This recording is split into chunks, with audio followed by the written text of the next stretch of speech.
Vous vous rappelez le SDF qui donnait son manteau à Bruce Wayne dans Batman Begins? Eh bien ici, il joue le méchant dans ce film. Et il était meilleur dans le rôle du SDF. Et si vous vous dites que c'est de l'ironie, pas tellement. Bienvenue sur ma chaîne Ciné-Série Galaxy. Aujourd'hui, on se retrouve pour une nouvelle adaptation de jeux vidéo. Vous êtes sur la chaîne spécialisée dans les adaptations de jeux vidéo sur le YouTube français. Je défends au maximum les adaptations de jeux vidéo. La plupart du temps, c'est facile parce que entre la mauvaise foi de certains gamers fanboys qui ne connaissent pas ce qu'est la définition même d'une adaptation, c'est-à-dire que c'est pas un copier-coller, ça ne s'adresse pas uniquement aux gamers, mais aussi à un public qui ne connaissent pas les jeux, les sagas de jeux. Entre donc ces fanboys rageux, parfois, pas toujours, et les soi-disant spécialistes, youtubeurs gaming, journalistes, pseudo-journalistes, qui eux aussi défoncent très souvent les adaptations de jeux vidéo sans nuance, la plupart du temps, c'est facile de défendre ces films. Mais pas toujours. Et aujourd'hui, ça va être extrêmement difficile. Je pense pas que je pourrais défendre ce film. Que dis-je? Cette catastrophe, et c'est un euphémisme, ce somnifère. Nous parlons bien évidemment de Tekken 2 Kazuya's Revenge. Tekken de nom, 2 seulement le chiffre, parce que ça n'a rien à voir avec Tekken, et ça n'est pas une suite du Tekken de 2010, ni une préquelle, ni un spin-off, ni un reboot. Est-ce un film? Est-ce même un film? Je ne le sais pas. Et pourtant, j'ai vu le film 3 fois, c'est vous dire que j'ai regardé ce film dans les moindres détails, et je vais vous donner mon avis 100% spoilers. Je commencerai par un petit mot sur le film de 2010. Quoi qu'en disent les joueurs, le film était bon. C'était une bonne adaptation. Pas forcément une très bonne adaptation, pas forcément un grand film, oubliable, mais un bon divertissement qui savait prendre juste ce qu'il faut du jeu, adapté pour un public qui ne connaît pas, mais en gardant l'ADN, c'est-à-dire les personnages, les costumes, les décors et surtout les chorégraphies. Le tout sans se prendre trop au sérieux, avec une petite dose d'humour, de romance, à l'image des films des années 2000-2010. Ici, c'est un somnifère. J'ai l'impression d'avoir pris un Xanax, en fait. On pourrait remplacer ce film par du Xanax ou du Tranxène ou n'importe quel somnifère, ce serait pareil. Alors le synopsis, 100% spoilers, quel est-il?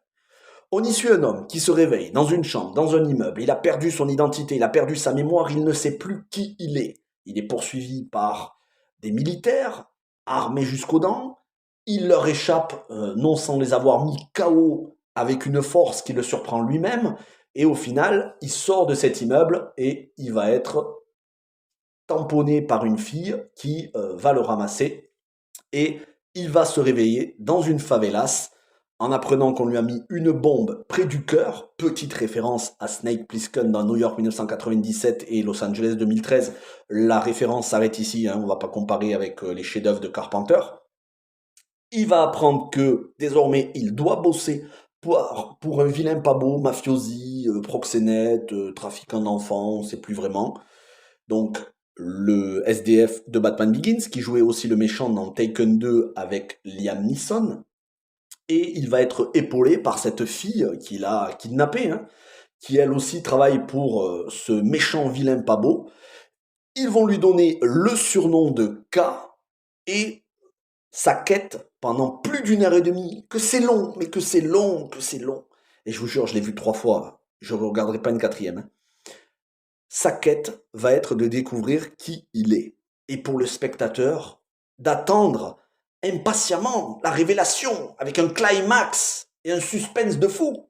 Sauf que déjà, le titre du film nous a tous spoilé. On sait que c'est Kazuya. Hein, Kazuya's Revenge, la vengeance de Kazuya. Donc déjà, il n'y a plus d'intérêt de revoir le film. Mais bon. Et donc, il va prendre la défense de la veuve et de l'orphelin dans ces favelas. Il va prendre la défense des pauvres, des faibles, des boiteux. Et il va travailler pour ce mafiosi qui va lui dire, voilà, fais ce que je te dis, c'est pour le bien du peuple, je suis quelqu'un de bienveillant qui se soucie des pauvres, des nécessiteux. Bon, j'ai une tête de mafiosi, j'ai une tête de pédo, mais fais-moi confiance. Et lui va lui faire confiance, ok?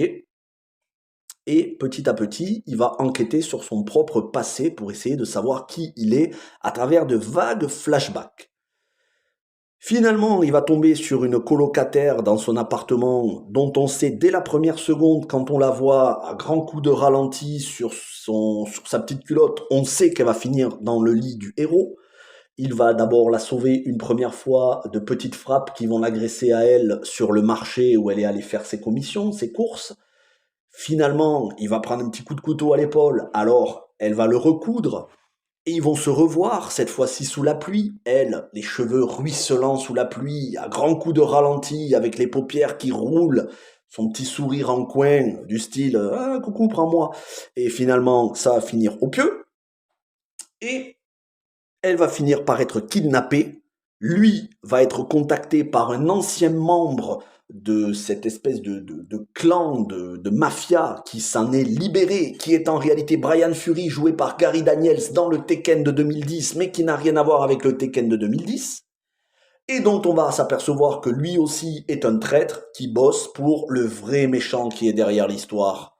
Et oui, je vous le donne en mille, Heihachi, grosse incohérence, là aussi joué par Kari Hiroyuki Tagawa du Tekken de 2010, mais qui n'a rien à voir avec le Tekken de 2010. Kari Hiroyuki Tagawa, qui n'a même plus l'aspect de Heihachi avec ses cheveux en brosse, bref, mais ça c'est un détail, qui ici fait une ordure intégrale, dont Kazuya est le gentil, alors que dans le Tekken de 2010, c'était Heihachi le gentil, qui prenait la défense de la veuve et de l'orphelin, et Kazuya le méchant. Kazuya qui était joué par Ian Anthony Dale, avec beaucoup plus de brio, parce que Ian Anthony Dale, c'est un acteur.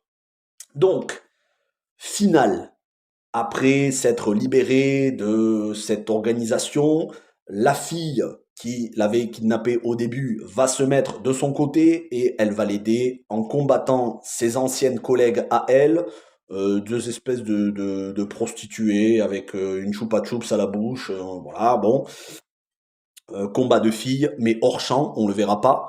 Et lui, bah, qui va avoir la révélation finale, il va apprendre que c'est son père, voilà, et Yaichi se révèle.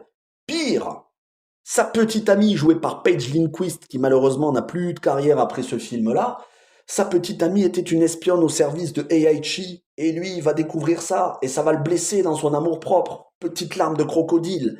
Et ensuite, il va y avoir des grosses larmes quand il va voir son père rouler une pelle, littéralement, à sa petite amie. Sauf que, une fois qu'il lui a roulé une pelle, elle tombe par terre, raide morte. Et il y a Heihachi qui le regarde. T'as vu, je te fais souffrir exprès pour te préparer à être un grand guerrier pour le futur tournoi de Tekken. Pourquoi il a tué la petite amie On n'a pas compris. Elle travaille pour lui. Pourquoi il la tue? Aucune cohérence. Pourquoi c'était une traître? Pourquoi il n'y a pas dit la vérité avant? Aucune incohérence. Enfin, aucune cohérence.